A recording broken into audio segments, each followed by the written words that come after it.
Hey guys, welcome back to my kitchen. Welcome back to another What's for Dinner video. I've got some fun meal ideas, some delicious recipes. Let's get started with the first one. To get started, I need to clean my potatoes because we're gonna make some mashed potatoes, but I wanted to show you guys this little gadget I picked up. I don't know if it's called a gadget, but I picked this up at Aldi. It was like $2.99 and it's like a potato scrubber. Is that not super cute? I had something else I was using. I had like an abrasive claw. Let me show you. That I would typically use these to clean the potatoes. But when I saw this, I was like, I need to get that. So I'm gonna give that a try and wash up a few potatoes.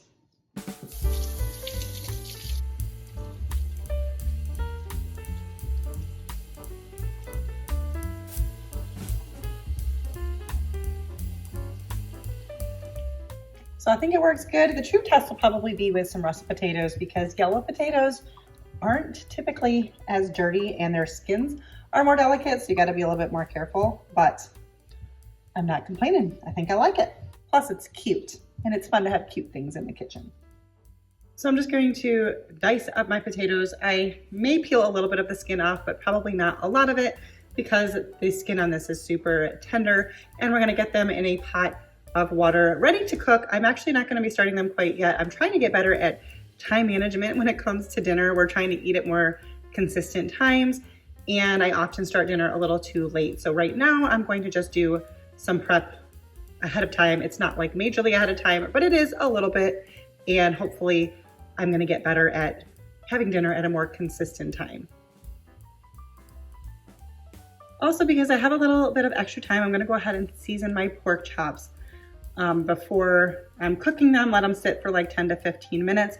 I should add that before seasoning your pork chops, you do want to pat them dry with a paper towel. It'll just help the seasonings stick to them a little bit better. And I'm just going to season both sides with salt, onion powder, paprika, thyme, and oregano. You can feel free to use pepper if you would like. I always say that I don't like black pepper, so you don't see me cooking with it. But that is certainly an option. And I do have a recipe that I'm pretty much following, and I will have that linked down in the description box below for you. We're going to cook in a cast iron skillet today, and that way we can move it straight to the oven to finish up cooking them. We're just going to sear them in the pan. I'm still learning cast iron. The recipe says to heat on medium high heat, and I find that I struggle when it's up that high. So I'm doing more of a low to medium heat, but I'm letting the skillet heat up for quite a few minutes ahead of time to still get a nice, even, hot cooking surface. I'm not a professional with the cast iron, but I'm learning and I'm sharing with you as I go. Once that is nice and hot, we're gonna add in some avocado oil and then begin searing our pork chops. We're gonna sear them for about 3 minutes per side, getting them nice and brown on the outside, and then we will move it into the oven at 375 for about 12 to 15 minutes or until they are cooked through. I will use a meat thermometer to make sure of that.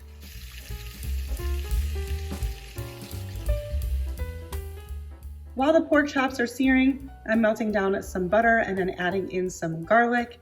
And once the pork chops are done searing, we will pour over this butter garlic on top of the pork chops before placing it in the oven.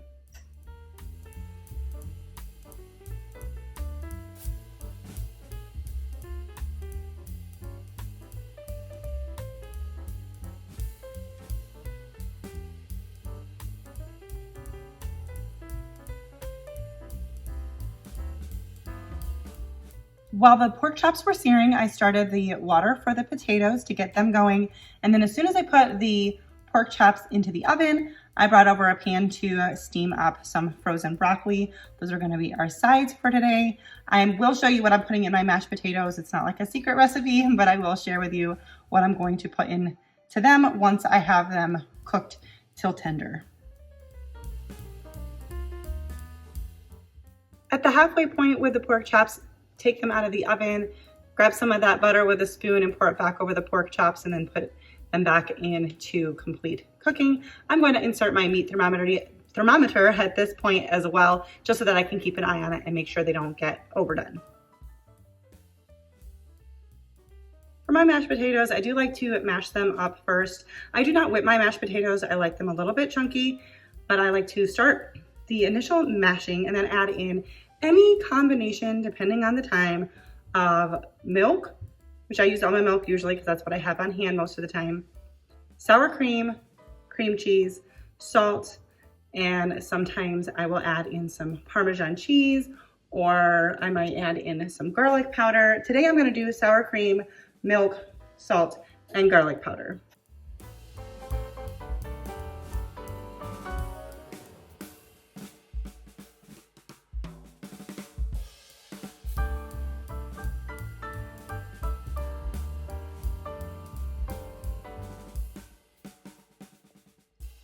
Sometimes the first time I've seen myself in a long time is when I pull out the camera.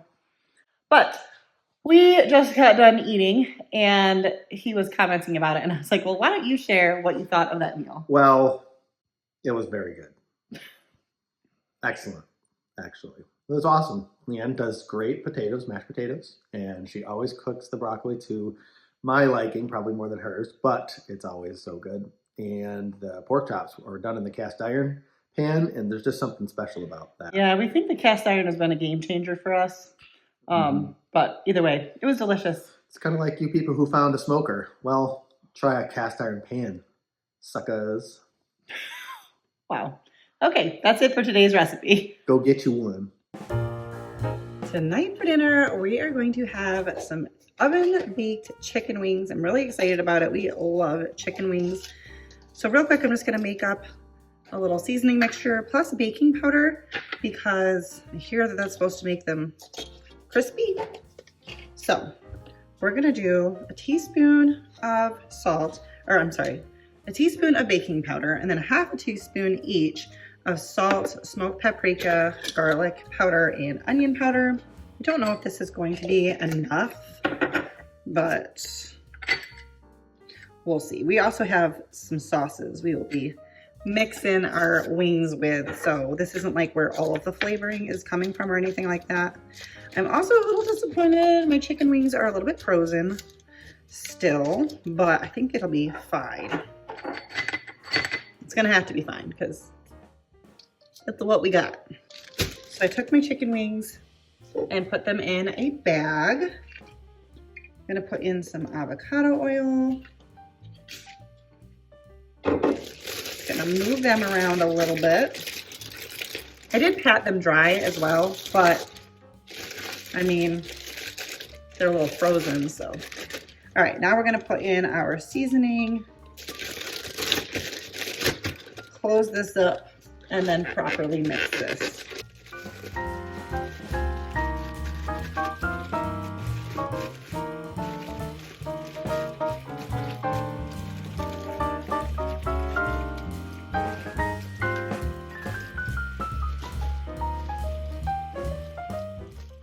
I'm gonna spread these out on this baking sheet. I have a baking sheet lined with parchment paper. You could also do foil.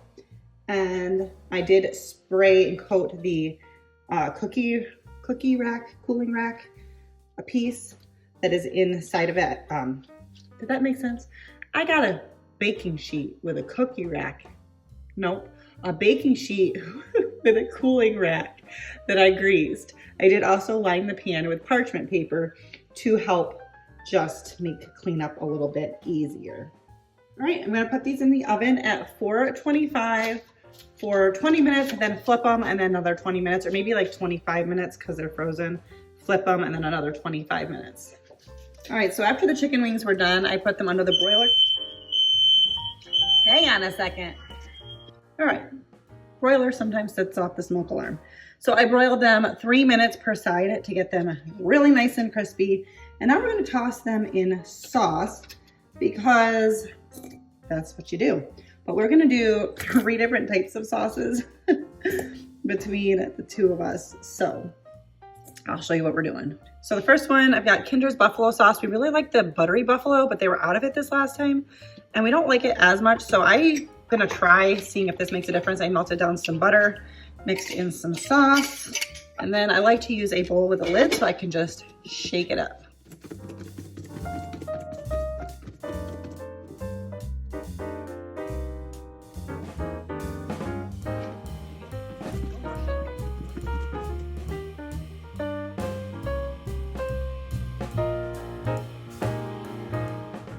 gonna do a quick rinse out. I'm not gonna wash it real good, but just a quick rinse out.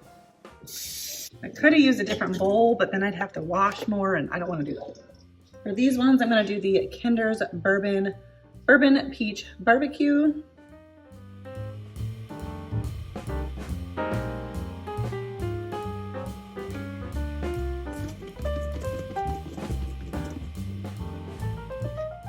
For the last two, I'm just doing some of my homemade barbecue. So I didn't really rinse out the bowl here because I don't think it's gonna matter for this one. Flavors are similar enough. Best way to get your chicken wings coated.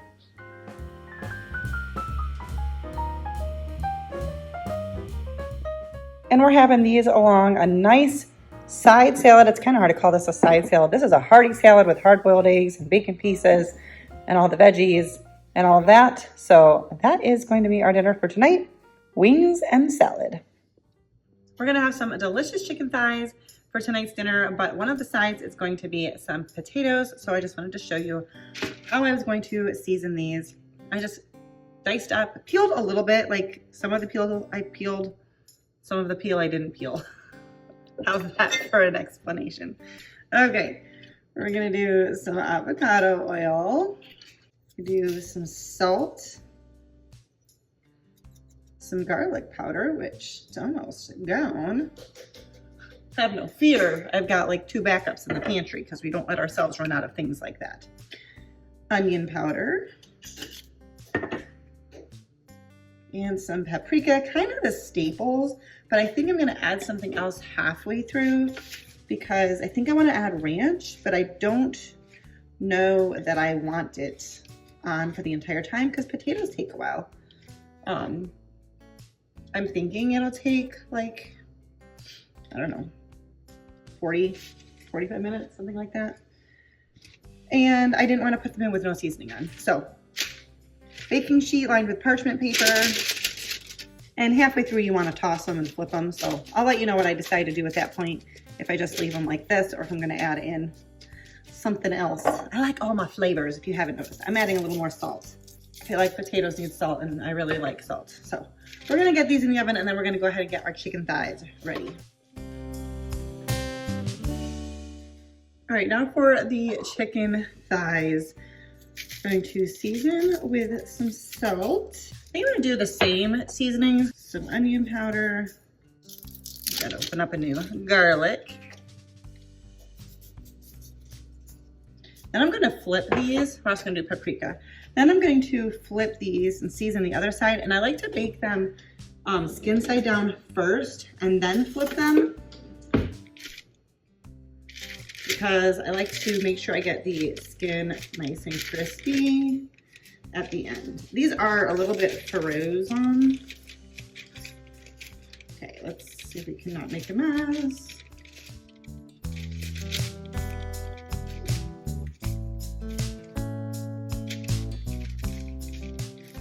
Once we get this side seasoned, I'm just gonna pop these in the oven. I'm doing 425 because that's what I have the potatoes at.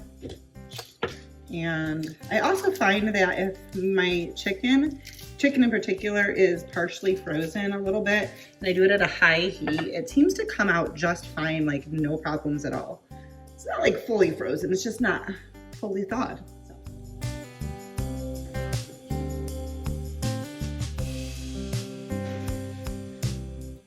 All right, so I took the potatoes out about halfway through and I decided I want to add on some ranch seasoning. Since I'm going to put some ranch on the chicken too, like why not just go with the full same flavor profile? I'm trying to do this without like accidentally dumping a bunch of seasonings out since I'm holding the camera as well. But this is my homemade ranch seasoning, which I absolutely love. And I will try to remember to write it out down below. I don't have a link because I don't like know who I first saw it from. Like it's not mine, but I can't give credit because, I mean, I'm sure there's a lot of them out there that I could give credit to, but I don't know where I found mine because, you know, I haven't always made YouTube videos, so sometimes I didn't keep track of that stuff. I just like wrote it down and started doing it. So anyways, we're gonna pop these back in the oven to finish cooking and get tender, and then hopefully also get crispy. And I'm gonna make some salads. All right, so the chicken is done. So are the potatoes. I just pulled them out. But I'm going to broil. I need to turn the broil on. And I'm gonna make a little thing here. So I got some olive oil and some ranch seasoning. I'm going heavy. I like my ranch seasoning.